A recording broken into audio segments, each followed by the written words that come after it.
Okay, so I got to ask you, what is the number one most asked question when people meet you? What you talking about, Willis? Classic. And what is your least favorite question when people meet you? Oh my gosh, you're still alive and everyone else is dead. From the heart of Hollywood, it's the Patrick Labyorteaux Show with Patrick Labyorteaux. It's the Patrick Labyorteaux Show. Patrick Labyorteaux. He's the one you gotta know. Tonight's episode, Todd Bridges. Patrick Labyorteaux Show. He's the one you gotta know. Okay, of course, you know him as Willis Drummond from Diff'rent Strokes, Roots, and Everybody Hates Chris. I've known him since 1977 when we worked together on a show called A Circle of Children, and we played endless games of cards. Please welcome Todd Bridges. Hello, everybody. Hey, what's up, Patrick? How you doing, man? Oh, man, this is great. Man. I'm so glad you're here. So just to set the table, let everybody know, we did a movie when we were kids in 77. Mm-hmm. And so we've known each other for like 50 years. Yeah. And crazy, of course, right? we were both on NBC at the same time. We'll talk about all the different credits, but you were on Little House. And of course, you did Diff'rent Strokes at NBC. I knew your family. I knew Jimmy. I knew Verda. I knew your mom, Betty. And so we kind of grew up in the business together. Sure and it's did. good to see you, man. No, thank you. Appreciate that. Act 1, Beginnings. You're living in San Francisco. Why are you an actor? What started? Well, I mean, your mom was, but yeah. The interesting part about it, my mom went to a school called ACT with Cleavon Little, Carl Weathers. Oh, cool. Yeah, and all these people. So Carl Weathers, who played Apollo Creed in Rocky. Yeah, well, and Cleavon Little, I got to work with in Blazing Cleavon Saddles. He was, Yes. I loved him. Yeah, he was great. And so I remember watching Sanford and Son, and I was like 4 years old. And I go, I want to do just like that. My mom said, "You want to be an actor?" I'm like, "Yes." She said, "Well, if you get in the business, you can't quit. You got to just do it." I'm like, "Okay, fine." And then my mom trained me, my sister, and my brother, and we all got in. And the first commercial we ever did, and it was a Jell-O brand gelatin commercial as a family. Oh, And that's it was awesome. Way before Bill Cosby did it. Way before that. And the second commercial we did was with Apollo Creed with Carl Weathers, which was United Airlines. Fly the friendly skies. He played our father. Yeah, it's pretty cool. That's pretty awesome, man. I mean, it's like, and by the way, I think we should just call him Apollo Creed because that's everybody knows him by that. Yeah, it's like he's so. There is no tomorrow. There is no tomorrow. Oh, what a fight! So when you say you want to be an actor after watching Sanford and Son, is your mom like, "Boy, I'm an actor. Why don't you want to act because of me? You want to act because was it Red Fox or Lamont or what was it?" It was Red Fox, and I knew that I can have a career out of it. I just knew that I would, and I just felt it, and that's just where I needed to be. And so, how did you get from San Francisco to Los Angeles? The whole family moves down? My mom decided that we're going to move to L.A. from San Francisco, and she told my dad we're moving to L.A. and my dad was like, "I don't want to go to L.A." My mom's like, "We're moving, so you better come with us." And he came with us. We moved to L.A. But the thing I didn't know was how different it was from San Francisco. What's LA the was difference? Completely different. Well, San Francisco was more like friendlier. Everybody got along. I've never heard the N-word in my life out there. Our best friends were white, black. They were every color. Yeah. And when you got to San Francisco, it was very segregated. It was totally different. When you got to Los Angeles. When I got to Los Angeles, it was very segregated. Not the same. Where did you end up originally? I know that you finally ended up in like Woodland Hills, but where'd you end up when you first got here? We first moved to. We lived in Culver City. Okay. And that's when we showed up. Okay, the story goes like this: we showed up. They talked to my mom on the phone. Found out she had perfect credit. We had the money. We had sold our house in San Francisco. She had the money for the down payment to the house. My dad had a great job. He was a longshoreman.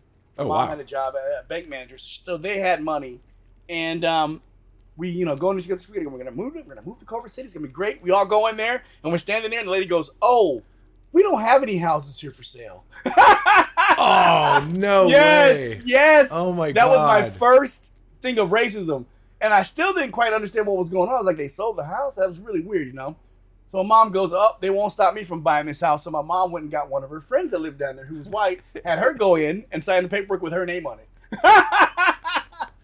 And we Well, moved there. I mean, look, you're laughing, you're telling a Yeah. good story, but damn. I know, That's- right? It's like, look, in my lifetime, I lived in Los Angeles my whole life. Obviously, you know, we're of liberal bent here in California and Los Angeles. To me, it never really kind of, I didn't see it because, of course, I'm white, and we didn't really care who our friends were. Yeah. But to have that happen at that time, because that's what, early 70s? Yeah, like 73, 74. Yeah. So what And that happened? What happens so- when this big black family moves into this little white neighborhood? Would they freak out? So we they were a little bit freaked out. But here's the funnier part. We met this Spanish kid who lived there, or Mexican kid, and his name was, I forgot what his name was. David. His name was David. So we're walking with David going to football practice. This car drives by and calls us the N-word, and David goes, "Aren't you guys mad at that?" We go, "No. That means an ignorant person. That's not us. We know how to read and write." We kept walking. He's like, "No, man, it means this." And then we were mad. Here's the craziest is I didn't even know about slavery until Roots, till I was in Roots. Are you kidding me? No, I'm serious. It wasn't. What kind taught of to me. school were you going to? A regular school. They didn't really teach it because it didn't make any sense. You know, everyone got along. There was no hate at school. You know, and when I moved to LA, you know, and I finally got in the movie Roots, that's when I learned all about it. Well, And we're gonna get to Roots, but this is too interesting. So you're an actor. You're black, obviously. You're doing Roots. You say you learned about slavery. What part of it did you not understand that you learned from the show? I didn't understand the cruelty of it. Okay. How cruel it was is what I didn't know. I knew slavery, but I thought it was not as cruel as it was. Right. Okay, I got you. Yeah, I thought that everyone had a fair chance and a fair shake, no matter what. But that just wasn't the case. That's why we needed, you know, affirmative action in DEI to give us jobs. Because, you know, even if we had the most talented, it didn't matter. But I will tell you this, where I was blessed in. I was able to get jobs that were for white kids. I would go in on an acting job. Because that's interesting, because when we were kids, they usually always specified black or white. Or actually, they never specified white. They always specified black. Yep. If they specified, they never specified white, but they always specified black. But if I went into a commercial and they were thinking of hiring a white kid, usually my personality got the commercial. So That's we'll true. just give it to him. Obviously, you're still personality plus. But I remember on the commercials, it was all about getting a bunch of kids in a room and what kid popped. And in the 70s, it was kind of like, oh, let's get the redhead, let's get the black kid, let's get the Mexican, let's get the white kid. I'll tell you a funny story about that. It's true. Okay, I did a bicentennial commercial in 1976 with the meanest man on the planet. Let me just tell you that. Before I'll tell you this, I'm not gonna pull any punches on him because he's passed away anyway, so it's fine. Henry Fonda. Everything Jane Fonda said about Henry Fonda what they said about their father is true. I was like a little kid. I think I was like maybe 6 or 7, and we were doing the bicentennial commercial, and we're walking, you know, and one kid was supposed to carry the flag, one kid carries the drum, and one kid's blowing the horn, right? And I was gonna do the drum, and they go, no drum. They go, no, let Todd carry the flag. We don't want anything with the commercial. Then I'm fine. So we're carrying the flag. I'm carrying the flag. We're walking down this steep hill, and it had a bunch of cow patties, and we're falling in these holes and stuff, these gopher holes. And he turns around and goes, "You mother effer kids! I'm not going to be here all day." Blah, blah, blah. We all go, "Ah!" We all start crying.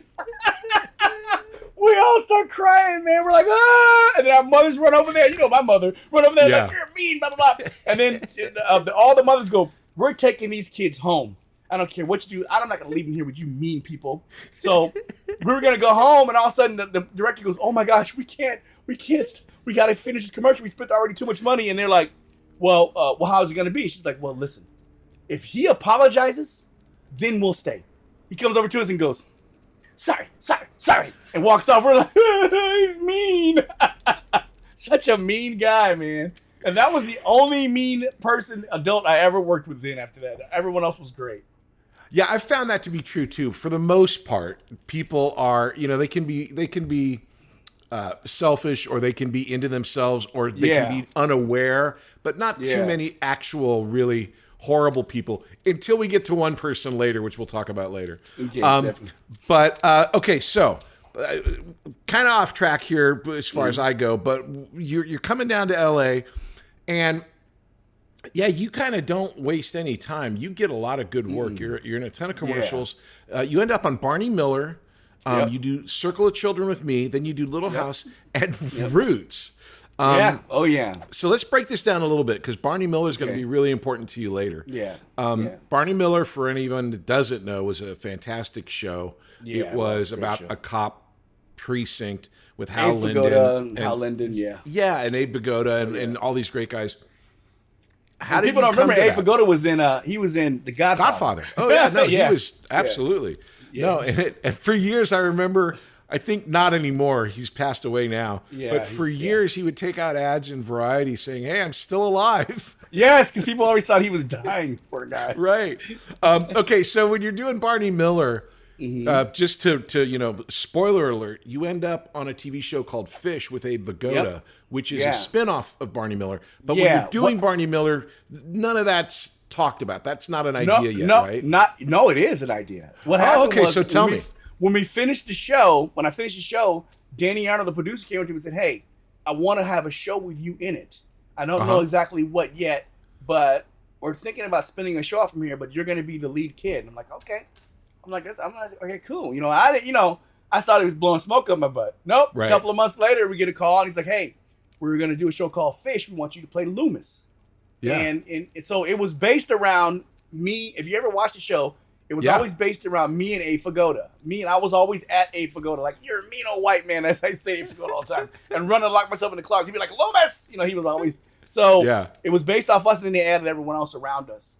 And the interesting part about that show was we got canceled and we were a top 10 show. Abe Vigoda wanted more money. And back then, you know how they were. Producers owned everything. They're like, "No, we're not giving you more money." And they canceled the show. But for me, it worked out, because the show gets canceled. I get a call from Barbara Bugliotti at NBC, and she's like, "Hey, I got a show that I think you should be on, because we need someone to surround this young kid who's just starting out. And we need somebody who knows what they're doing in front of a live audience." And and you guys had done like 40 episodes of Fish already. Yeah. And they had been auditioning, but they couldn't find the kid. So they were like, "We just want to bring you in and you can just do it. And it was up to you." So the interesting part about it, I listened to how crazy this is. I had auditioned for the Mickey Mouse Club also. Okay. The Mickey Mouse Club. I got the Mickey Mouse Club. I auditioned for, it was called Mork from Ork. It wasn't called Mork and Mindy. It's called Mork from Ork. I remember that, because from Ork. I got that part, and then I got Diff'rent Strokes, so I had to make a decision of which one I wanted to do. Why did you choose Diff'rent Strokes? Because I wanted to be an older brother, which turned out to be the best decision, because they changed Mork and Mindy's, the character on Mork and Mindy. They made it Mork and Mindy, not Mork and Ork. And then we saw what were the Jeffrey was like on Jeffrey DK was the guy that they put Jeffrey Mork, there, and he's a guy that also we hung out with. Yeah, and Jeffrey's the one that ended up on the show. He was in the pilot and like the first couple episodes. Yeah, and then boof, he disappears. Yeah. They Chuck Cunningham'd him. I am glad I chose Diff'rent Strokes, man. So. Okay, but when you're doing Fish, because Denise Miller is also a friend of ours at the time. I love who's Denise. Amazing on Fish. And I forget the guy's name. He was the Italian kid. He was in Bugsy Johnny Malone. Cassisi.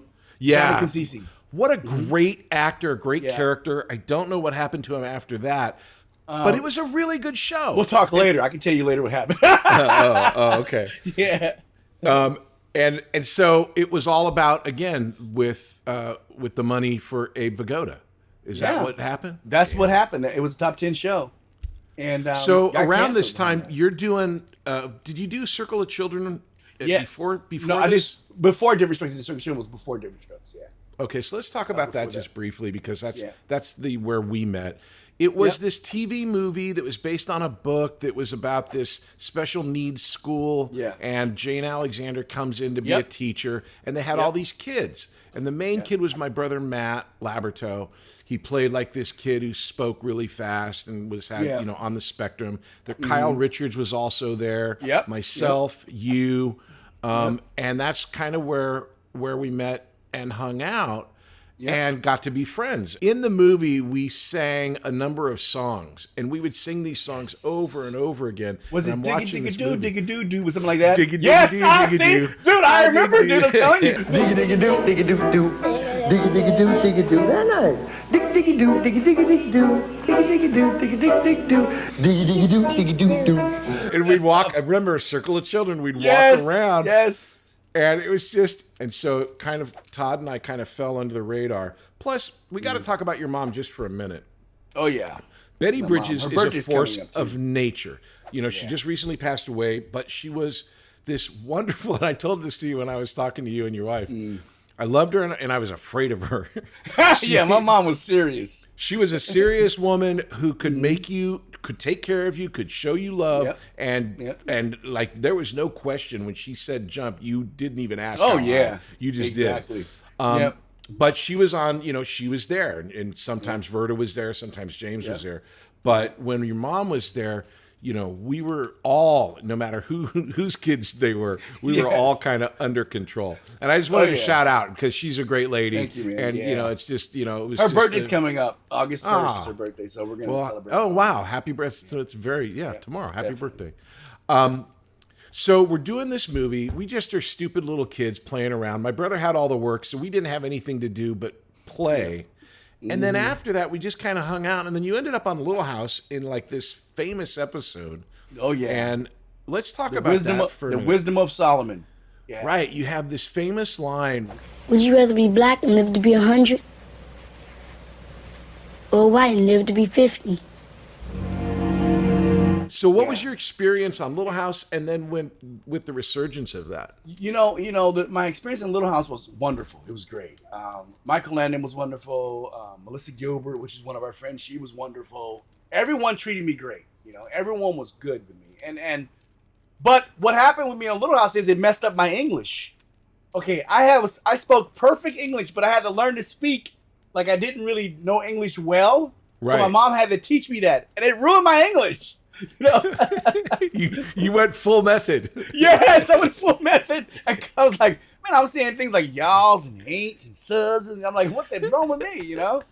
But I had such a great time because I had a lot of dialogue on that show, a lot of dialogue, and I remember a lot of it. I had to cry a lot on that show too. It's Little House. Everyone cries. And the one I remember is ain't in the river, but you can't kill me. I've been told by the man from Italy. More, I've never been up, I've never been down. My soul is heaven bound. That's what I can remember from one of the things. Wow. Yeah. That's a great memory. Yeah. I can't remember when I watch the episodes. I'm sure it's the same for you with Diff'rent Strokes, but when I watch episodes, sometimes I catch them on TV. I don't know if I know what happens next because I remember. Oh, no, I shooting do. it. Oh, you do? I do. Okay. Yes. I remember immediately what happens, dude. I know the whole episode. I was able, That's amazing. For me, like I have a flash memory too. Okay. Like when I learn dialogue, it takes me about an hour and a half to learn dialogue. I know it for that day. But if you ask me the next day, I'm like, nah. I would have to see it again. If I see the show again, then I'll remember it again. But otherwise, I'm like, I don't know what that said yet. What we did yesterday. That was yesterday. Right. I'm in it today. You know, so I always like when I watch different shows. That's why the Circle of Children. That's why I remember the song because I remember it. I remember. Right. It. Well, and we had to sing it over and over again. We did. So, constantly. okay, you're this young actor, and all of us, it was a smaller business. You know, there was New York kids and there was LA kids, and I guess you were hired on you were hired on talent too. Right, but even if it absolutely hired on talent because there wasn't a lot of us, so there was a group of kids that we always ran together. Even though we weren't auditioning for the same parts in commercials and stuff, we were always in the same rooms. Yeah. And then I would imagine there's even like a smaller group for black guys because there's just not as many as there are white guys. At the time, with me, it was me and Kim Fields doing everything. That's right. That's all. Yeah, Kim was just you me, guys and did. Kim was like 4 or 5 years younger. Right. We did a lot of stuff together. So Kim Fields ended up being in Facts of Life, but before that she did a show called Baby I'm Back. Me and Kim Fields that's another strong mom was Chip Fields, man. We worked, she was too. We worked a lot together in a lot of stuff because if they needed usually a older boy, black kid, and a younger girl, it was always Kim Fields and me doing stuff. So we did that a lot. And we weren't, and back then, the craziest part about it, we didn't get invited to a lot of white parties. We got invited mainly to black parties. Yeah, it was different back then. So weird. Yeah, I know, mean, man. It's crazy. And I say it's so weird not because I'm surprised of racism, Yeah. but because there was always some sort of thing of like, well, it's not like you're white or black. It's like you're in the business. It's like just the business. But even then, you're saying there's still that separation. Yep. Oh, yeah. We were separated. That it was like I went to, how I got to meet a lot of people, though, was from Sammy Davis Jr. Right. Because in the early 70s also, I traveled. I don't know if you noticed or not, when I was like 14, 15, I traveled with Scott Bell, Lou Ferrigno, sometimes Donnie Most. We did a show called the Hollywood Teen Tour, all around the music parks in the United States. We would sing and dance on stage. Where is that sitcom? Well, that would have been a crazy sitcom. Trust me, it would have. Wait, hold on a second. Did you say Lou Ferrigno? Yes, he'd go too. Lou Ferrigno used to just go on stage and flex his muscles. I was gonna say, poor guy's deaf. I don't know how good a singer he is, but no, he wouldn't sing, but he'd flex his muscles and that kind of stuff.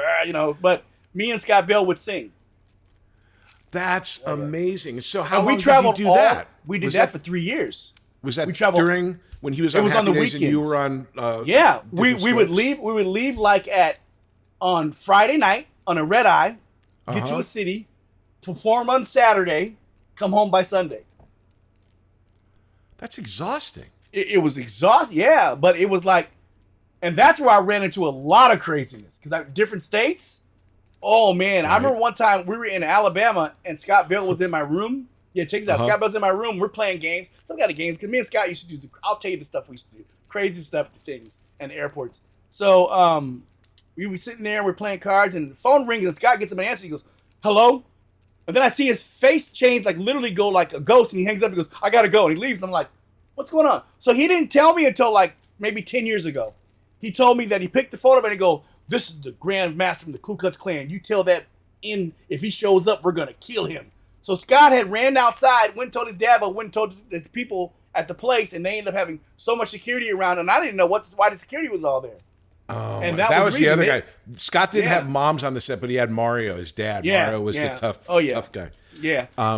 So it was You know, crazy. that's all the places. You know, this is interesting because I have a question here later when you're doing Diff'rent Strokes, but again, we're kind of all over the place, which is fine. Yeah. When you're famous on Diff'rent Strokes, and obviously you're still black, you're black, you're famous and you're black. And you mentioned Sammy. Yeah. Is there what kind of pressure or not pressure or camaraderie is there when you're a black celebrity with the black community, like because you're representing them now, right? Is that kind of like that's how it kind works? of like what they try to say that we're representing them, but the thing about it, we're really representing ourselves as individuals and people. But the thing about it was, what I loved about it was I always did everything as much as I could for our community. I did as much as I could. I went to all the schools and stuff and talked to the people and all that. And but I would imagine that as a young black kid looking at Diff'rent Strokes or looking at Todd Bridges, that's kind of what I want to understand is like, because again, white guy, people come up to me and say, "Oh, I love Little House. It means so much to me because my grandmother watches it."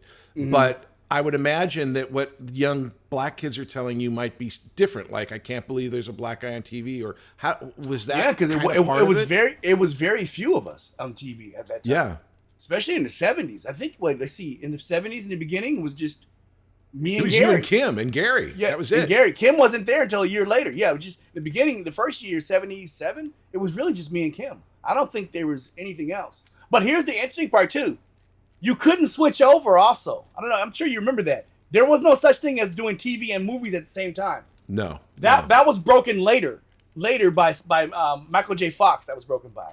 Yeah. That was broken later. So it was like you did movies, and then I don't know if there was any kids on stuff. I think there were any kids that were black kids that were in movies. I don't know if there was. I don't remember any that I would know of. Well, it was so weird. Back in the 70s, it was like you didn't have black people. Black people were in the movies every now and again, but it wasn't like, but there were black movies, Car Wash, or if Richard Pryor's doing something. But like we did have Sidney Poitier doing stuff. We did have him. Right. Yeah, he was in movies with white people. Yeah, him Well, and and Cleavon, also, like you said, Cleavon Little, he Lena was Horne, right. Cleavon Little, Lena Horne, those kind of people were. And then all the blaxploitation movies like Coffee and Pam Oh Grier my god, movies, and those all are that great stuff. movies. Those are great. They're movies. really good. Yeah. You know, I'll tell you something interesting too. The Chinese kung fu movies all made it big, starting in the black markets first. That's what they would do. Release them in the black even all the way, first. like all the way to the Wu-Tang, right? Where Yeah, everybody, that's right, it's all that's kind right. of combined. I found this movie when I was a kid, probably when we were hanging out, called Three the Hard Way with Richard Roundtree. Oh, yeah. Which Oh, I yeah. was fascinated by. I thought these yeah. guys are the baddest guys I've ever seen.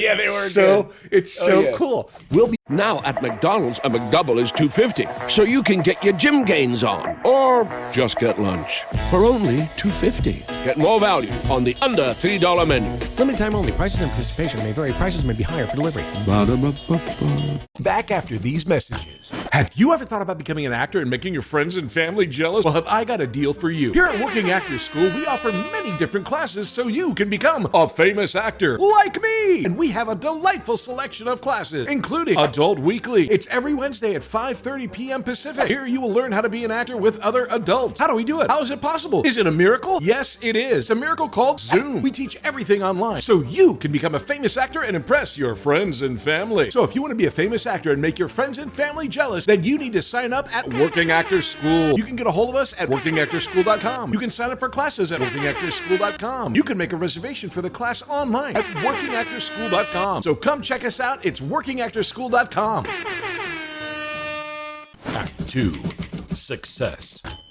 Okay, so again, all over the place, but I got to go back to roots. So for those, I mean, people who watch this are kind of our age, so they get it. But for anyone that doesn't, back in the days of the mini series, like everyone in the nation watched this show. This was the biggest miniseries of ever. I think it was like 77 million views. And That's it a had lot. Everybody Every who black was person. every Wait, black person yes, who was acting wait. was in this movie. Yes, wait, let me tell you What was that something funny. experience like when you I were gotta in tell you, Roots? the funniest story in Roots is they ran out of black kids. It was like, and the other kids that went on for the day, because I was a lead, I was still there, and they're like, we need a black kid in the background. They're like, okay, Todd, we'll give you some extra money. Put a hat on your head, dig down, just like you're digging, and we won't know who you are, and we'll be an extra kid. I was like, all right, so I ran out there, and I'm like, they couldn't see my face. They didn't know, so I got extra money, though. That's hysterical. Why would they grade? It was James was James Roberta in it as well? Or No, no, it was just me. Just but, you, 'cause okay. At the time, then I was in there with George Sanford Brown, Lynn Moody, Lloyd Bridges, Chicken George's grandson? Ben Vereen. Yeah, I was Chicken Right. George's grandson. Ben Vereen, Lloyd Bridges. Let me tell you what happened with Lloyd Bridges. This is the greatest story. I love Lloyd. Okay. Lloyd's Yeah. wonderful, man. So I was selling candy for my school. And Lloyd, we started talking to Lloyd. He goes, "Yeah." He goes, "I can make sure you win this contest." I go, "Really?" He's like, "Yeah." He goes, "Hold on a second." He goes, "Everyone, stop shooting. Get over here right now. Line up and buy my grandson's candy right now, right now." And everyone had to buy it. They bought it all right. I didn't win any prize that year, but then what happened was it got spread all around rumors that he was my grandfather. So I would I'll be doing a talk show, and they're like, "So Lloyd Bridges is your grandfather?" I'm like, "No, I believe my grandfather's black. I saw him last week." But he did. But I think they had one of his kids adopted a kid named Ty Bridges. So that's how it got mixed up a lot too. Yeah.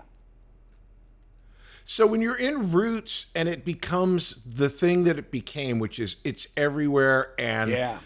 Like you say, you didn't know about slavery until you did it. A lot of people didn't understand it, just like you did. Because until they watched Roots. What was that like walking around? This is even before Diff'rent Strokes or anything else. You were like a celebrity, right? Yeah, it was. Yeah, walking around, man, it was like, because it's the biggest miniseries of all time, and people, they are looking at you differently. And I don't think a lot of people knew what slavery was really about. Like I didn't either, because it wasn't something that was just widely spread, that it was so brutal and so harsh. I don't think people realize that. And well, I think for us, I mean, on the white side of things, it was sort of like we knew it was bad, but we didn't ever know. we had no connection to people. And when you watched Roots, you got to know the characters, you got to know the people. Yes. And then when Yeah. bad things happen to the people that you care about, you're like, but that's Yep. not fair. That's not Yeah. right. Yeah. Yeah, exactly. Yeah. It was so cool working on that set because the set was fun. We shot at Disney Ranch. When you're doing this, how long were you working on that show? I think I worked for 8 weeks, 9 weeks, I think, something like that. It was That's a while. a big deal. Yeah, we Yeah. were all, everybody knew each other, and everybody was friends, man. And like I said, and Lloyd took me under his wing. He took care of me. You know, he made sure things were right. You know, That's a lot of these adults made sure the kids were always okay.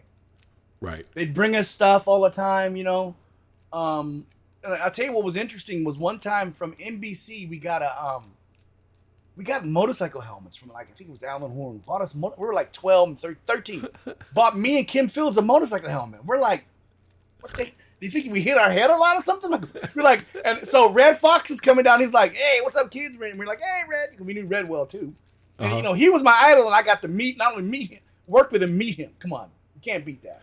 Okay, well, let's slow down just a bit. I want to hear this. This is, I mean, that's a big Yeah. moment. So you want to be yeah. an actor because of Red Fox. Because of Red Fox. And then what were you working with him on? And then, well, because we ended up doing one of those NBC things, and Red Right. was there because his show was we ended up a big party for Tandem, and Red Okay, Fox. so happened that's to be the there. production company that production company that produced owned all the your shows. Yeah. And Red wanted to meet me, so I got a chance to go over there and sit down and talk with him. And he played Santa Claus one year in our studio. He came in and he was Santa Claus on some show, some little thing for NBC. I think it was NBC we did. He played Santa Claus, so we got to sit on his lap, you know, and talk to him what we wanted. And so we're holding these motorcycle helmets, and Red comes in and goes, "What's that?" You know, and we're like, "Motorcycle helmet." He goes, "You got a motorcycle?" We're like, "No." "You got a bike? You gonna ride it with?" We're like, "No." He's like, "Who gave you that?" We said, "NBC." He says, "Them big old dummies." That's what he said. He said, "All right, I'll be back." He came back the next day and bought me and Kim Fields 3-wheelers. Oh my God. Motorcycle 3-wheelers. Said, now you can do Wow. something. Now you can use the helmet for this. We're like, thanks, you. Yeah, we're riding around. Oh my gosh, me and Kim loved it, man. I had that thing up until I was like 30, I think. So Finally broke down. you're obviously, you have a connection with all these people that you've worked Yeah. with. You've worked with everyone from Lloyd Bridges to Red Fox to Everybody you mentioned wanted to Sammy. meet us. How, Yeah, how did you meet Sammy? We met Sammy when we were doing the tour, the Hollywood Teen Tour with Scott Bale. And Okay. we happened to be staying at the same hotel as Sammy was staying at. And Sammy goes, "I want Todd Bridges to come to my room." So, of course, Scott Bale and everything, we got to go too, man. You can't go by yourself. Yeah. We got to go with you. So they all went down there and we met Sammy. And I got to know Sammy very well, got his home phone number. And we went to Sammy always called us and invited us to all of his parties. I got to meet, I met Frank Sinatra. I met Dean Martin. I met all these people, Jerry Lewis, everybody from him. They'd be at his parties. I met everyone. Wow. What And were I those? became- I mean, just give us a little bit of like, was Man, it like a regular those- party? Was it like the Ocean's It was like- 11? was it Yeah, cool? it felt like, oh no, it was cool parties. Trust me. It was cool parties at Sammy's big giant mansion. And they would all be there, man, you know, and they'd be talking. And that's when I realized that these big stars are actors. And what I mean by that is they don't need a trailer. They don't need anything. They're actors. They like to act. That's when it made me even more hyped up about acting because they really just enjoyed it. Like we'd be sitting there and we're telling stories about set things and everyone's cracking up and laughing, you know, and it was the greatest thing ever. And I became friends also with Burt Reynolds, and Burt loved me. Burt would always come give me a kiss on the cheek, and Dom DeLuise. And I'll tell you the funniest thing, I did a Hollywood Squares once and I knew Burt. Burt comes in and I hug Burt. And then Dom DeLuise comes in and I hug Don. And Don DeLuise, some old guy walks in, he goes, "Hey, you're still alive. Wonderful." I'm like, he was saying to every old guy that walked in, "You're still alive. That's wonderful." It was hilarious. But I got to meet all these people from Sammy Davis Jr. Let's get to the big Diff'rent Strokes thing. So you're on Barney Miller, and they cast Gary. Gary was like on a guest star or something, right? No, he was on a commercial first. I think he did a commercial in Chicago. The first thing he ever did. And that's how they saw him. And then he became a guest on Good Times, I believe it was. Good Times. Right. And then from Good Times, they found the show for him, Diff'rent Strokes. And the original show was actually made for Gary and Conrad first. But then Conrad goes, "No, he needs an older brother. We can't just do this show like this. He has to have an older brother. I need two kids." So Barbara Lagotti goes, "Hey, I know the kid we can get. He's super talented. He's been on tons of shows. Yeah. He's already done a sitcom, and the show just happened to got canceled 3 weeks ago. She goes, 3 weeks ago. So he's available. When did And they that's add when they called Kimberly? Was Kimberly got there? added. I picked Dana Plato. Okay, I got brought in to pick the sister. How'd that go? What happened there? Okay, so I got brought in. I'm meeting all these different girls. I'm like, nah. And then I come in and I read with Dana. I went, that's our sister. And she was great. You know what I mean? She was really good. And I was like, yeah, that's our sister. And they hired Dana because of that. Okay, so what I like to talk about is to let people know that when Dana had the sweetest heart, she was such a good person, and life sometimes takes a turn. Here's what I always tell people. Please, this tell me is about how Dana. I tell people this. Before I tell you about Dana, but this is what I always say. I say for every child star that's gone array, I'll name you 15 that haven't. That's what I always say. Yeah. So don't try to act like it's all child stars, and it's not. It's only a few people that have had issues in this business. I said, but those are because we're people. We're human beings. Yeah. But Dana was the sweetest person you ever wanted to meet. Honestly, I had so much fun with Dana, and I usually, craziness, I slept with all her girlfriends because she'd always hook me up with her girlfriends. She'd be like, Todd, come over. My friend wants to hook up with you. I'm like, all right, I drive over. Because she would live down the street. I'd drive over, get over there. Hey! Dana was great like that. She set me up with everybody. I think that most girls in the valley that were her friends. Even and a few of her cousins. It was great. But she was the sweetest person. But you never hooked up with Dana? Well, come on. Of course I did. Dana, man. I was like... Let's get back to the show, though, here just for a second. Because I got to, look, I had a brother on TV, played Albert. yeah. Matt, Matt, of course. Of course. And, big famous star off of Little House. Yeah. And absolutely a bigger star than I was on Little House. And I'm just going to go there and say, obviously, Gary is this huge event type of performer, but you're the professional that's been in town. What was your relationship with that type of thing of like, there's Gary and Todd instead of like it being... Well, me and Gary, the show, the interesting part about it was the first 3 years, me and Gary were close, tight like brothers, just like brothers. And then when his father came, everything changed on the show. It just became a totally different... It wasn't a fun set to be on anymore. His real dad, his father in real life, yeah. Well, no, his adopted father. So Gary was adopted. Oh, right, but I'm saying like not his TV father. Like No, it wasn't a storyline. It was like Cameron Bain was great. Yeah, Yeah, it was yeah. his real father. And so the interesting part about it was Gary's father tried to have me fired at one time because because at 13 years old Gary slapped me and I slapped him back, and and they were like, oh, we gotta fire him. He slapped the star, blah blah blah. And they were like, Willie, we can't fire Willis. Okay, they were like, the show's about Willis and Arnold. We can't fire Willis. It'd be dumb. We don't want to make the show go under fast because I knew for me I was okay because Gary was the star. I was okay with that, but I got all the girls, so I didn't care.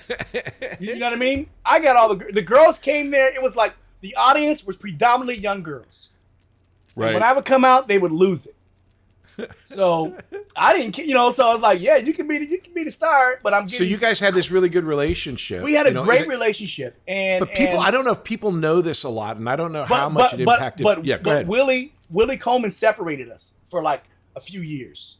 When the show ended, I didn't talk to Gary because I was having my own issues, and then as he started having issues, Dion Maya got us back together, and we became close again, very close again. Because now Gary didn't want anything to do with his parents because he knew what they were doing to him. And so we became very, very close.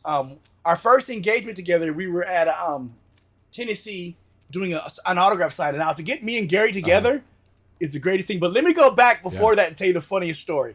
Yeah. So I was flying to New York to do some show, right?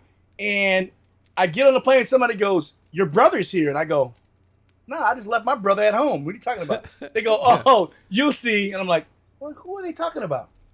I go on the plane, and guess who's in the seat right next to me? Gary Coleman.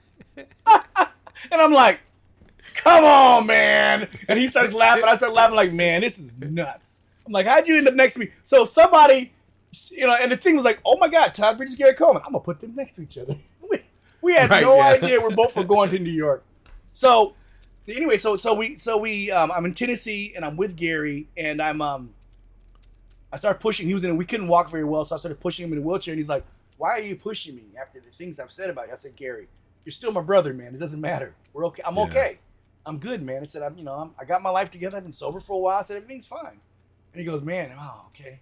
And then we became really close again.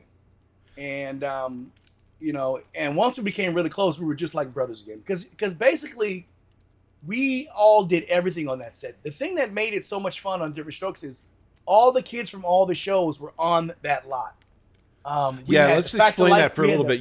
At Universal, I spoke with Glenn Scarpelli about this. There was like a whole group of people that, which brings us to the other story, a whole group of people that shot there. So you were shooting Diff'rent Strokes. They were shooting Facts of Life, one day at a time. And then Silver Spoons, It's Your Move. Give Me a Break. Give Me a Break. Who's the Boss? Joe Miller. Who's the Boss with Alicia. So you've got this group of people. Plus you had, I went to school with Janet. I was the oldest on your show. Yeah, I was the oldest boy. I was the oldest boy. Yeah, so.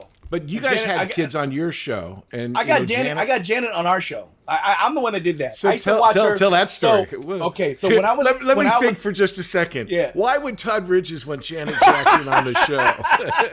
Well, I'll tell you the funniest part about it was I was walking. She was doing Good Times at the time, and I was like, that girl is gorgeous. I was like, I gotta get her phone number. And about the really sweetest thing in the world. Sweetest thing. She was really shy, and I got her phone number, and we used to talk all the time. And then they were like, "Okay, we gotta find Willis a girlfriend." I went, "I got your girl." And they go, I'm like, "Janet Jackson." They're like, "Really?" I'm like, "Yes, hire her. I want her, or I'll quit." And so they hired her, and she became my girlfriend on the show. How was your relationship with her through that? I mean, it was like we dated for a little while. It was fun. Janet was great. Janet's the greatest person ever. We had such a good time. I remember seeing, because we went to school together. We went to that professional school. And again, like you're saying, she was quiet. She was soft-spoken. And had so many different things that she had to deal with. Obviously, her dad, the Jacksons, and then Michael exploded at that time. Oh, yeah. Yep. And then she had to create her own self thing out of... Yeah. And it's not like it's not a foregone conclusion that just because you're Michael's sister, you're going to end up being Janet Jackson. No. Because there's other brothers and sisters that didn't, right? Yep.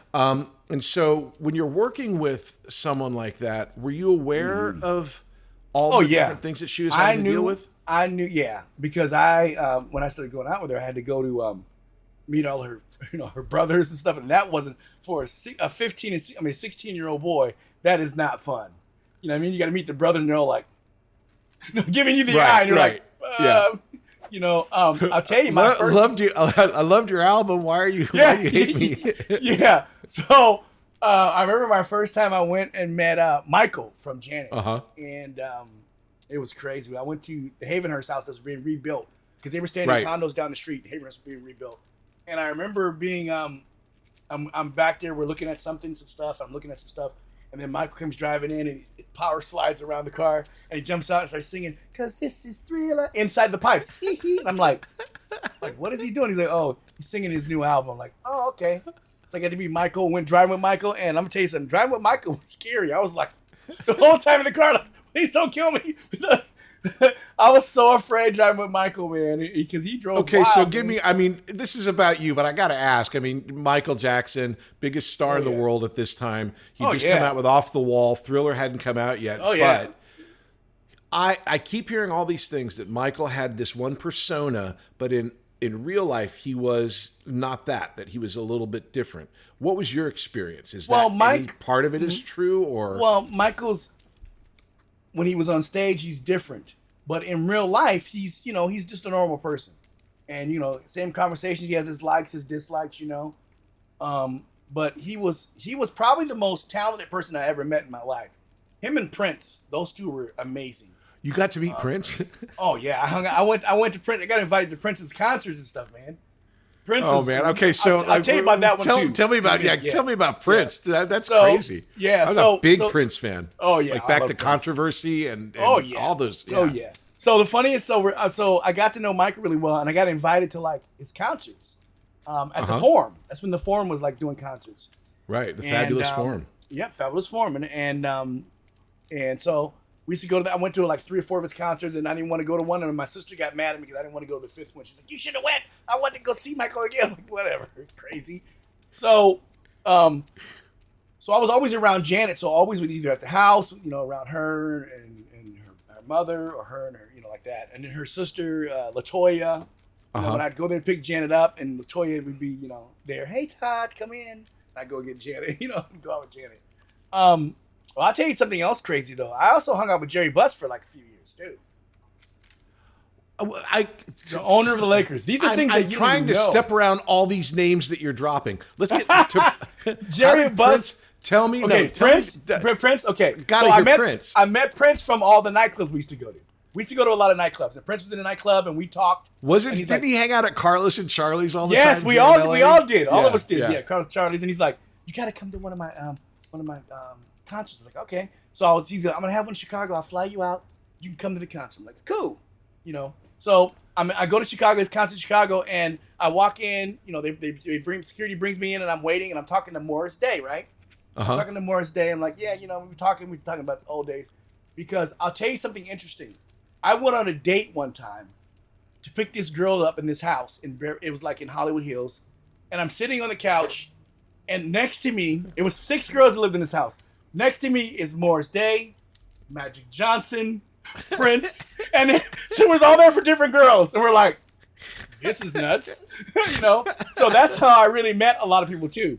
So we are at I'm talking to Morris Day at the concert. We're just laughing and stuff, and all of a sudden the elevator comes up.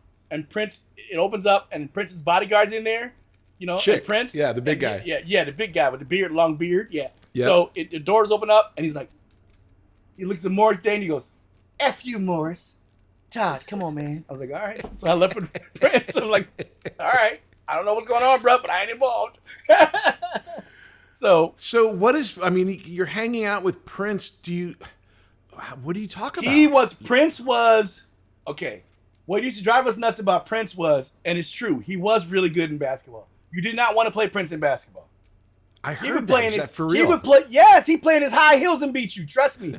Couldn't beat him. Dude was good, man. He wasn't making that sound, but I'm just saying, he'd be like, "Ooh," right. you'd be like, "Man, can stop Prince."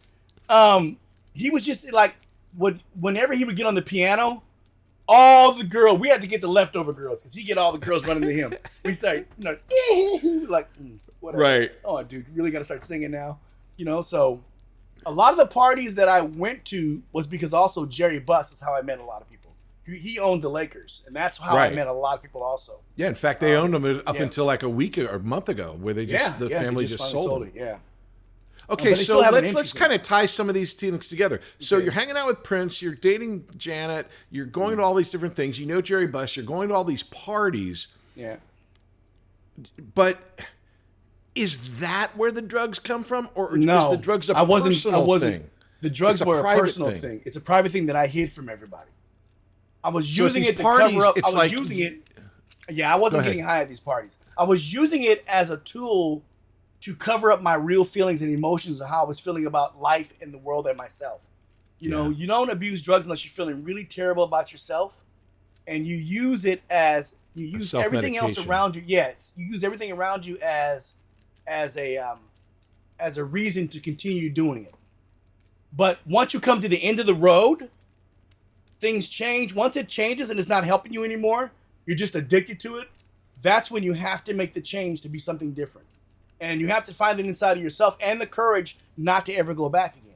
And that's what I've been able to do for 32 years, not to ever go back to that. So I think that's really interesting, because I do want to make this distinction between it's a private hell as opposed to when you're at these parties where crazy things are happening. Doesn't mean that you're being crazy. No, yeah, But, no. I mean, Jerry Buss, Showtime was a huge thing. It was a real deal here in California or in Los Angeles. Yeah. And, the Lakers at that point were celebrities as much as anybody else. Oh, yeah. That's right. Oh, yeah. And so you would have a backdoor pass to all of this stuff. Yeah, I would always Do you go to the games a lot? Yeah, I went to the game. We go to dinner, have dinner inside the Forum Club, have dinner, and then we go to Jerry's box. And then after Jerry's box, we go back to Jerry's house with all the girls. And then if that wasn't kicking, we go over to Playboy Mansion with Jerry. Todd, Hey, I had a fun in my life. How many Laker girls did you go through? Dude, it's not just Laker girls. It's Playmates too. It was nuts. It was nuts, dude. I had a great, I made a joke on your podcast. It's like I was on Little House on the Prairie. Girls wanted to hold my hand. It was not that experience. Yeah, for me. I had the greatest experience. I'm not gonna lie, and that's why I can't sit there and say I didn't have a great time, because I did. I lived the ultimate of a life, but I thank God that I'm still alive and I didn't die. I didn't get no diseases. I didn't die. I'm still alive to be able, because I know that God has a purpose for me in my life to do things that I'm doing, and like I can't wait till I get to tell my story in a feature film. It needs to be told. It needs to be told. Well, I have a note here that you played your own drug dealer in a movie. Yeah. What the hell? After NBC. Diff'rent Strokes, when the laughter stopped, Yes. you're in a movie that's telling your story. Yes, and I played a drug dealer selling myself drugs. That's got to be the most meta. How did that great. happen? What was that about? I sit there like looking for the drug dealer because I knew about it. They paid us, and I'm like, I could just play the drug dealer. I know what was said and how it goes down, man. They're like, all right, good, you can play it then, and I played it. Yeah, and you're playing a guy playing you. Yep. Wow. Okay, so let's get to this one story. So I told this story. I'm doing these TikTok stories, right? Yep. And look, everyone's got stories in their life, but I have to go through and go, okay, well, what's kind of interesting of this one? And one night I came home and I'm like, okay, well, I got to do one. There's that. I'll tell this story. And it blows up. It was the big Jason Bateman story. And it goes really viral for all the reasons, I guess. Yeah. And people were like, everyone has an opinion for sure. So tell me, what was your remembrance? Obviously, he was on Silver Spoons, and then It's Your Move. And I think they shot right next to you guys. Yeah, you're right next door to us. Yeah, right next door to us. Let's start off first with what's your relationship with Bateman? How do you know him? And I know Bateman since a kid, being a child from his sister. From his sister on Family Ties. That's how I know Bateman. That's how I know him. Jason. Okay. Was from his sister, Justine Bateman. Right. And he was always a lot smaller, So he didn't quite, because see, I had the reputation of you don't mess with him because he's going to get you if you mess with him. Because Ricky and Alfonso used to always like throw pee at me and stuff like that. They do crazy stuff, dude. Fill water balloons full of pee. And so I would always take them and, tear them up, and then they would run to their bodyguard, and have them protect them. I'm like, your bodyguard gonna be there forever. I'm gonna get you later. And I always get them later. They'd set my car alarm off. So when Justin Bateman was on the show, that's how I knew he was there. And I've known him for years from his sister. So, but he was always had some snide comments. Justin, he's always had when he was little. Yeah, he had snide little comments. And I was closer to you than I was to him. So when you were there that day, I remember, you were saying, and I was like, okay, let's go get him then. Because I'm there to back you up. You're my buddy. I'm like, you were absolutely my buddy. Yeah, ride or die. Let's go get him, man. Yeah. I don't mind it, man. What are you gonna do to me? Nothing. Because he couldn't do nothing to me, you know what I mean? So that was great, man. He was so funny because but it's like a lot of comments are like, They went and did research, and they're like, Todd and Patrick were like 4 years older than Jason. This seems like they were the bullies. And it's like, unless you were around Jason, he could be really, really mean. Yeah, he was. He could say very snide comments to you. Like, he would cut you low. You know what I mean? And people don't understand is you're not a fighter, really. You're the kind of guy that just wants to be nice and have a good time. And that was the problem. He started picking on you, and he could be very mean and cutthroat. He could be. But to me, so thanks for the backup. Yeah, it's like, well, you were the biggest one out of all of us. Yeah. Alfonso Ribeiro, who was on the show, he was always like smaller. He's big now, but he was like always tiny. Same with Rick. And it was just sort of like, it was a weird world back then where, again, we all knew each other, but we were all like professional. Oh, yeah. We were at work.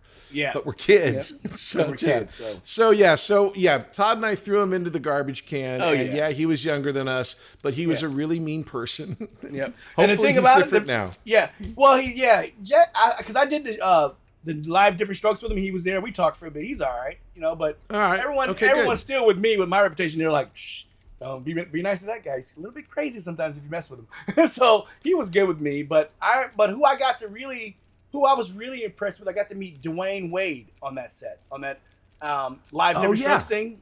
And he said something to me that I've never heard from a black person in my entire life. And Dwayne said to me, he said, "Hey man, I just want to tell you thank you for what you leading the charge in the television for black kids." He goes, "Thank you, man." And he hugged me. Wow. Like, oh my gosh. It's like, wow, I'd never heard that before. I would think that's all you would hear, though. No, I mean, man. because it was the show. I never heard that until Dwayne Wade said that to me, man. We'll be back after these messages. Hey there, I'm Patrick Labyorteaux, and I've been an actor since I was a little kid, so I know what it's like to be a little kid actor. So I have a class here called Youth Weekly, and that meets every Tuesday at 5:30 p.m. Pacific, and it is an awesome class if you are young and want to learn all about acting. We have a great set of kids, and it's taught on Zoom, so you can do it from anywhere. You can do it on your phone, you can do it on your laptop, on an iPad. It's awesome. I've had kids take a class while they were in the car coming back from soccer practice. I swear to you. So if acting is in your blood, come to workingactorschool.com and check out the Youth Weekly class every Tuesday at 5:30 p.m. Pacific. I'll see you there. Act 3, present day. We've talked a lot about all the trappings of celebrity and fame and everything. What was your life like on Diff'rent Strokes as a working person? How did you, I mean, was it an easy set? Sometimes it can be difficult? It was an easy set because usually Conrad Bain made it easy. He was the father, played Phil Drummond. He made it easy. He made sure things were, because the first season, we had a director that didn't like me and Dana. Didn't like us. He liked Is that Gary. Todd, or is that another guy? No, his name was Herbert Kinmuth. Okay. Did not like me or Dana. He yelled at us all the time. Didn't yell at Gary, but he yelled at me and Dana. And Conrad saw it one time and he goes, "That's enough." And he goes, "Tell him to stop." And then he goes, Conrad took all of our parents to the network and says, "If this guy's not gone next season, we're not coming back." Wow. And they got rid of him. And then they said, "Well, you got to find a director." So that's when we went out and we found Garen Keith. He was our director the whole time. We never switched after that. We only had Garen Keith. Everybody else had different directors, not us. We had Garen Keith, and that was it. I have a real big preference when I do 3-camera. What was your tape night? Friday nights. That's my favorite. I didn't like this. Facts of Life did Tuesdays. I didn't like Tuesdays. It breaks your rhythm. Yes, that's what I thought. You would come off of like a the weekend, and then you tape. I didn't like that. I liked better having the weekend to do what I wanted to do, not have to any lines, and then start on Monday. Right. Yeah. Exactly. Because I would fool with the script. By Thursday and Friday, I knew my lines, but Monday and Tuesday, I was all over the place. But I was just, because I didn't really Well, they change. I mean, by Tuesday, it's a different script anyway. It changes so much. Yeah, it changes so much. So I was like, man, let's learn this. I'll tell you what, the hardest set I ever did was, I did for 2 years, I think it was, I did Young and the Restless. That was difficult. They changed stuff. Why? Because they changed stuff every second. And there's a massive amount of dialogue in the scene. Yes, and it's really difficult to learn stuff that fast. And then finally, what's his name? Christoph St. John got me on the show.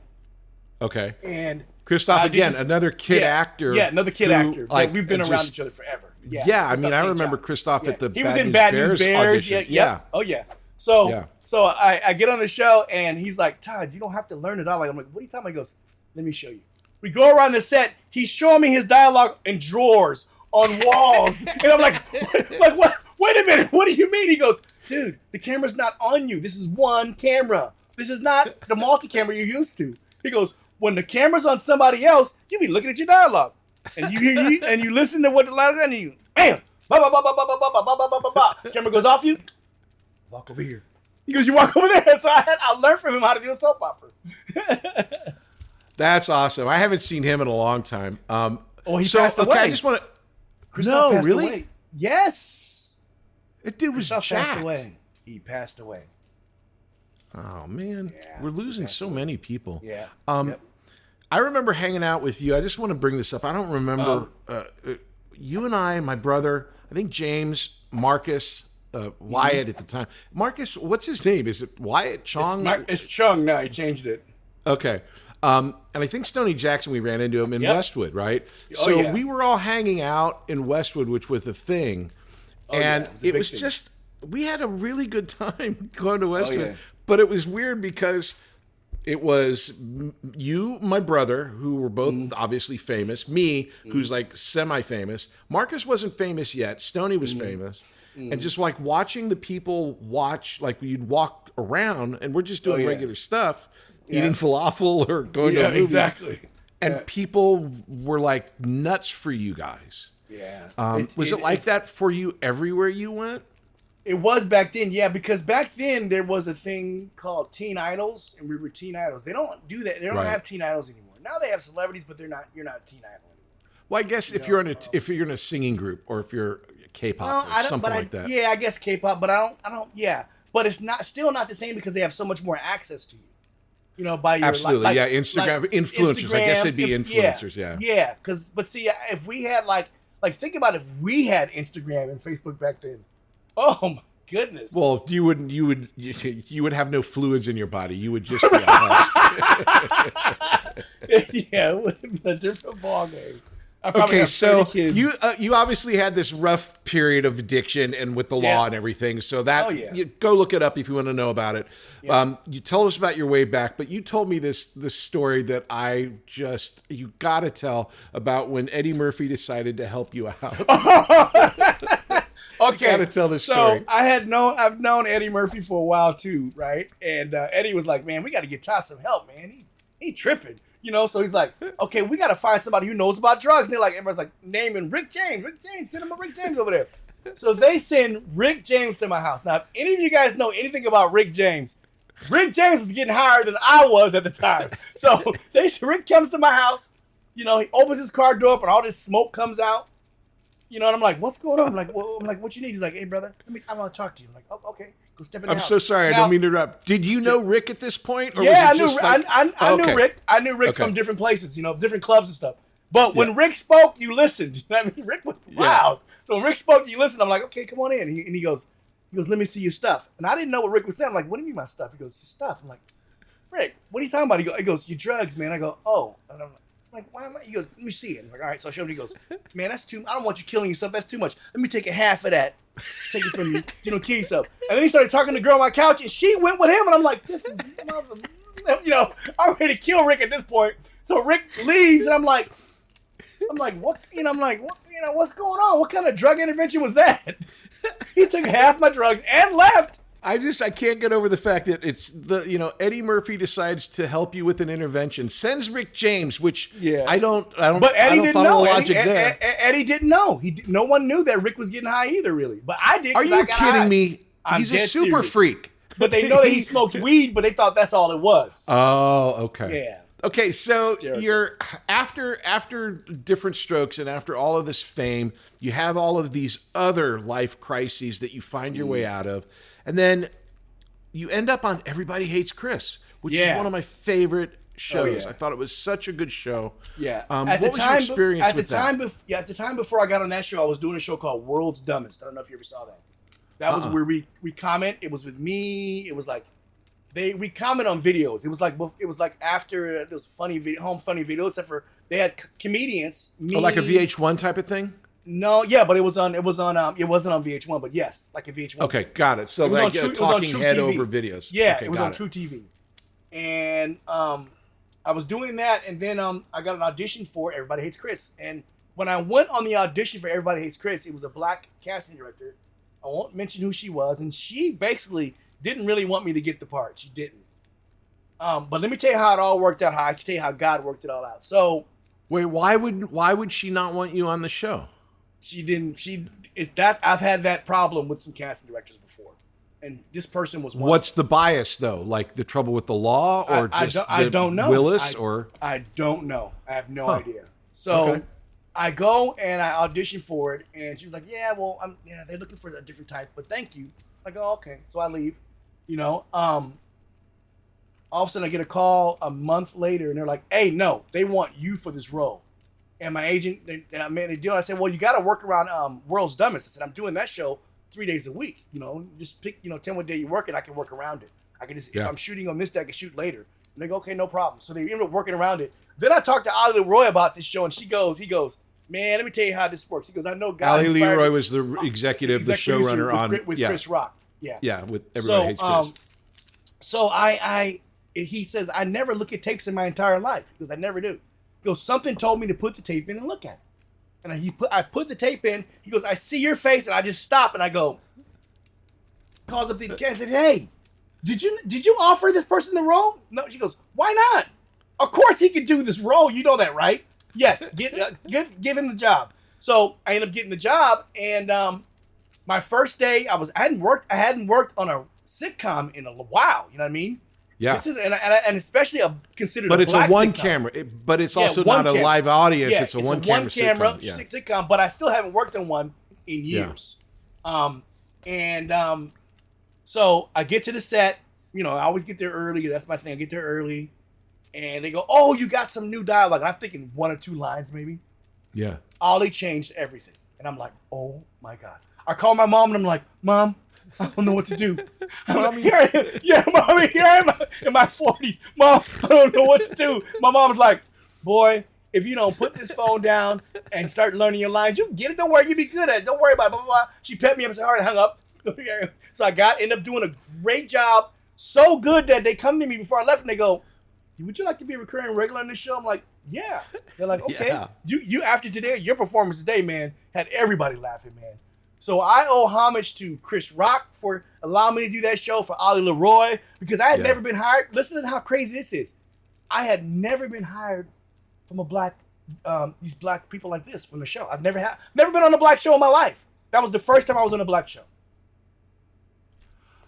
I wasn't on the Parkers. I never was on Martin Lawrence. None of them shows I was ever on. None of them shows. Oh my gosh. And you never, that's so weird. That's not weird to me. I won't get into the reasons why, but that ain't weird to me. But I get it. You know what I mean? But I was, my thing is, I'm super talented enough that I should have been on everything. I can hold my own. And that's what Ali Leroy knew. He knew I can hold my own. He was like, "Oh man, yeah, man." I actually did stand up for 15 years. That's but hard. I never did that. Not in Los Angeles. It's a mean business. It's a really difficult business. It's a mean business, but you just gotta make people laugh. And it's not that difficult. I talk about everything I've gone through. That's all I do. And people be cracking up. Well, and like we've discovered here, I mean, your personality is like, it's never really different than when we were little kids, but it's just like you're able to, see the joy in life, which is beautiful, man. Yeah, I can express crazy situations and make them funny is what I do. So I'm a big Sandler fan, and you end up in That's My Boy. So how did that happen? Because obviously you'd fought Vanilla Ice, you kicked his ass, and then you end up playing scenes with him. I'll tell you. Okay, Adam Sandler happened to be on Paramount Lot at the time. Okay, and I'm doing everybody. And that's where they did Everybody Loves Chris. Yeah, and I go, "Adam, how come I never worked with you?" He goes, "Todd, I'm gonna get you in a movie." I'm like, "All right." I'm thinking to myself when I left, "Yeah, right, everybody." And then I ended up in that movie. So how crazy is that? He really did what he said he was gonna do. He did it. Now, in our business, I hear he's a pretty good guy. He's a good guy. Great guy. Because we would play basketball, and then we go do a scene, and then we watch. How is he compared to Prince? He was great. He's different than Prince, but he was great. Yeah. Adam Sandler was a really nice guy. I had a great time on that set, and got paid some really good money to do that, which was great. I got paid some really good money to do it too, which was great. Money is good. We like money. We'll be back after these messages. Hey, I'm Patrick Labyorteaux, and I play an actor on TV, and I've been doing this for a long, long time. And I know what it's like if you are in a class with people, and sometimes you just want to have that one-on-one connection with the person that you're working with to go over, I don't know, a particular scene, or maybe you have an audition, or maybe you just want the privacy to try stuff that you don't really know is going to work and not have anyone look at you. Well, I have the perfect solution solution for you. It's called One-on-One with Patrick Labyorteaux. You can book your time at workingactorsschool.com, and it's just me and you for an hour going over whatever it is you want to work on, breaking down the script, talking about character, figuring out your intention, the spine of the scene, everything that goes in to making a dynamite performance. So if you're interested in acting and want that one-on-one personal attention, check out One-on-One with Patrick Labyorteaux. You can find all the information you need at workingactorsschool.com. Act 4, questions. Okay, so we're into the questions. These are questions that my wife came up with, Tina. Okay. So it's called Tina's Gotta Know. Gotcha. And the first question is, that's showbiz. What would you say is the most Hollywood moment of your life? The most Hollywood moment in my life. Oh, I don't know. That's a hard question. Like, that Sounds like you've had a lot of them. Yeah. Well, I would probably say it was being on the couch, being at that house, those dates, and being with all these major sports singers, actors, dating 6 different girls. That's probably the biggest Hollywood. Like, yep. That's a This pretty is good Hollywood. one. Or Yeah. it's Sammy Yeah. Davis Jr.'s house Yeah, talking Sammy to Davis Frank Jr.'s Sinatra. house. That's Talking a to Frank pretty good Sinatra. one, too. Yeah, that's a pretty Hollywood moment. You're right about that. It is. Okay, number 2, that's showbiz part 2. What's the most embarrassing Hollywood moment in your life? I think the most embarrassing Hollywood moment is everyone knew that I got arrested. That was very embarrassing. That was the most embarrassing ever. I can't really argue with that one. And then you want to know what I stupidly did too? Coming out of jail, they go, Mr. Bridges, what are you going to do next? And I go, I'm going to Disneyland. Dude, I got in the car. My mom was pow, pow, pow, pow. My mom hit me like 10 times in the head. What's wrong with you, fool? Okay, good. Okay, number 3, show me the money. What is your biggest missed financial opportunity? In this town, we get lots of opportunities because a lot of people cross. Investing in Microsoft. And how did that go about? It's just you had the opportunity at the time, and you just my people didn't see it? think it was a good idea, but it was a great idea. I should have. Yeah. If I would have invested $100,000 in Microsoft, I'd be worth $900 million. But also, I could be dead. How is Microsoft compared? Because at the time I was going through my drug addiction, I didn't need that much money. Oh, I see what you're saying. Yeah, so the So finances I always actually say, slowed your roll. God. I always say God knows what He's doing. Is what I always say. Okay, yeah, I mean, for sure. Number 4, show and tell. As a teenager, what's your favorite poster in your room, and how did you get it?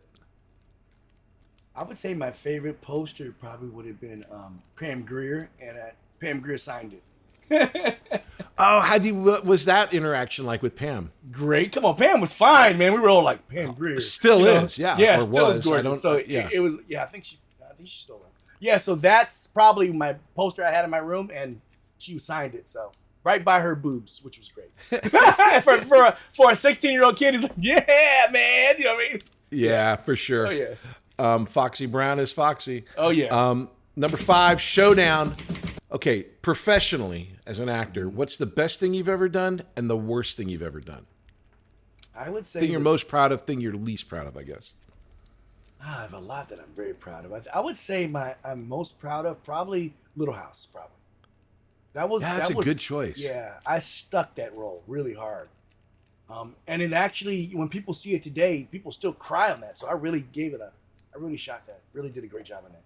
I think my worst, let's see. Some of these low budget movies I've done, but it's for the money sometimes. Like, it ain't the greatest movie. But, somebody said to Will Smith, Wild Wild West, why'd you do that? And he goes, $20 million? Why? Reasons why. And my thing is, why'd you do that lousy movie? 100,000 made me do it. That's Well, if you look at your IMDb, there's not a year that you don't work. Yeah, I mean, it's like you're not a guy that disappeared. It's just that it's not. Look, NBC in the 70s and 80s, when your least, the lowest rated episode, 25 to 30 million people are watching. Yep. And that audience isn't around anymore. You just don't have that anywhere. All right, so here we go. Let's see here. Number 6, no show. What part did you want but didn't get? That's interesting. What part did I want but didn't get? I would say that had to be recently. I auditioned for The Rookie. And I really wanted that part. It was about a guy who lived in a building, homeless guy lived in a building. And then when I saw the role, they went white and a lot older. The problem is I don't photograph a lot older than I am. Like the guy they hired was. You don't look. Guy, I mean, you don't. Yeah. You don't got gray hair. Yeah, I mean, do on my chin. The guy they hired was a white guy. He was 60 and he looked, 60. And that was my problem. I didn't get it because of that, but I really wanted that job because I really wanted to be. One of my favorite shows is The Rookie, and I wanted to be on that show. So I really wanted that job more than anything. Right. All right. So number 7, what movie? Favorite. Number 7 is favorite show. What movie has most influenced you, or TV show? Scarface. Scarface. Why? What's the thing about Scarface that you take away? Because when the whole drug scene. Okay. I crashed and burned just like it was something. I didn't get killed by a shotgun. And that was one of our favorite movies. We used to come, we played that movie in our house. And I had like 3 different, my brother lived there and some other guys lived there. We had roommates. And someone was always watching it, a VCR tape. And everyone would come eventually sit down and be like, and start watching the movie till the end. Everybody always watches it. It is one of those movies between whether it's the disco scene or whether it's the siege scene or whether it's the one in the work camps where there's always a good piece of that. And the crazy part about it was they weren't giving out Academy Awards for roles like that. No, that was like considered like A-level trash. Yeah, it was just sort of like a genre film. He deserved an Academy Award for that role he played in that movie. You can't do no better than that. Body so fucking baby. Exactly. That's like, he deserved it and didn't get it for that, but he was like, he definitely deserved an Oscar for that. But that's one of the movies recognized, and that movie changed my life. So this may be the same answer then. Show me again, what is the movie you rewatch the most? Right now? Well, then. Or like if you want to throw something in, what do you rewatch? I would say the movie I probably rewatched the most is probably Buckaroo Banzai. No way! I love Buckaroo Banzai. That's one of my favorite. The 8th Dimension. I got to meet John Lithgow. He played Conrad Bain in the live Diff'rent Strokes, and I was like, dude, my favorite movie, Buckaroo Banzai. He goes, oh, thank you, Todd. He was a great guy. Gave me a hug. I'm like, thank you, man. I love that movie. Come on, man. Mr. Big If Booty. you haven't seen Buckaroo Banzai, it is a batshit crazy movie. It's so good. Yeah. Laughable you kind of monkey boy. Yes, I love that movie, man. One of my favorite movies. And I still, to this day, I tried to watch my wife, and she didn't understand it at all. I'm like, you don't get it. Yeah, you either get it or you don't, and there's no shade if you don't like it because it's very specific. That's a great movie. Final question, number 9. Okay. Show me some love. What's your favorite performance of mine, Todd? Yours? I used to love you and Jag, man. I loved you and Thanks. Jag. I used to watch you and Jag. I'm like, damn, Patrick, kicking back. Like, that's a good show. I should call him. No, I never called you, but I was like, I should call Patrick. But I loved to watch you in that show, man. You were very, you looked like you were really in the military. Like, you knew what you was doing. That's acting. We had such great technical advisors. Did They you? really took care of us. Yeah, we had a guy who literally was on... When they evacuated Vietnam, he was one of the guys on the helicopter getting people out of Vietnam. Gosh. He was a Marine. He was a full-on, Matt Siglock was the guy's name, and we loved him. And he made everybody look professional. Otherwise, I'm a soup sandwich. As he would call me, he goes, "Oh man, you're a soup sandwich. You got to straighten up. You got to." Yeah, you had perfect posture in there too all the time. Because they make you do that, right? Yep, I tried. Yep. Epilogue. Okay, man. So we're in the epilogue. This is where you kind of plug away. Tell people what you're doing. I found that you wrote. Did you write a book or was it I wrote a book. Okay.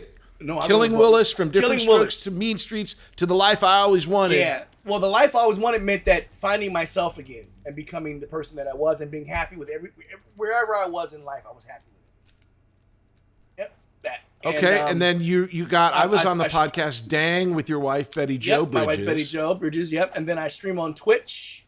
I'm a Twitch streamer. I play video games on that, and also what else do we have? I have my website where we sell merchandise from Dang and Diff'rent Strokes. What you talking about? Willis shirts and all that kind of stuff. Even baby Willis shirts. I sell all that on there now. I figured out people said it to me enough. I might as well capitalize off it too, right? So absolutely. Yeah. What's your answer when people come up to you and say, "What you talking about, Willis?" Is it I go, Willis is here. Where's he at? That's what I say to people now. I'm like, where is he? And they're like, yeah. Or they go, are you? And I go, Micah Peterson? Yes. Who are you? And they're like, no. Were you ever on I said, you're on a TV show? And then it's that I go, I am him. And they're like, no, you're not. And I go, see, I'm not. I got you. Gotta go. Did they ever say that to you? Yeah, no, you're not. It's always the most fun when people recognize you and then don't believe you when you answer the question. Yes, they're like, no, that's not. You can't be. Then it's not. I guess you're right. Well, dude, thank you for taking your time. Thank you, man. Thank you Definitely. for being so open and honest and fun. Oh, yeah. And I can't get over how long we've known each other. I'm going through this. I know, right? Man, we were little kids when we met. We were. And it's like, it's such a life that you've lived since then. Man. Yeah, I've lived a crazy life, but I also lived the life that led me to where I'm at today, which is being settled with myself. That's the most important thing. Being okay. God bless you, man. That's awesome. Being okay and wherever I'm at, I'm good with everything. That's what I'm trying to teach my life. You got to be okay with what here. Thank you. Thank you, Patrick Labyorteaux. We'll hang out, and I had to tell my wife how to say your name. She tried to say your name, and I'm like, no, it's Labyorteaux. Trust me, I've said it 1,000,000 times. Yeah, exactly. All right, man. We'll talk to you soon. Thank you, man. It's the Patrick Labyorteaux Show. Patrick Labyorteaux. He's the one you gotta know.